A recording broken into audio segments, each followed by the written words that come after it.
এক মাদ্রাসায় এরকম খাদেম ছিল, তো খাদেমের সাথে বাচ্চারা খুব দুষ্টামি করত, ডাকতো গরু, পড়ার সময় গরু ডাকতো।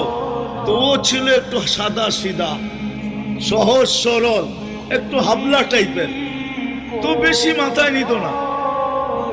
আবার দেখবেন হাবলা মানুষ চেতলে কিন্তু খবর আছে। একদিন বৃষ্টি হইতেছিল প্রচন্ড, এর দায়িত্ব ছিল ছেলেদেরকে খানা পরিবেশন করা।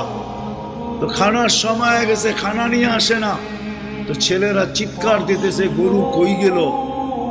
একটু পরে দেখতেছে খানা নিয়ে আসতেছে, তো সবাই চিৎকার দিয়ে বলতেছে ওই গরু এত দেরি করলি কেন। বাস সরল সহজ তো লেগে গেছে মাথায়। মোতামিম সাহেবের কাছে যা বলতেছে চাকরি করব না। কেন? বাড়ি মাদ্রাসায় যেটি পালেন এটি সব দেয়া দাও। সবসময় গরু বলে শোয়া গেছি, আজকেও গরু বলতেছি।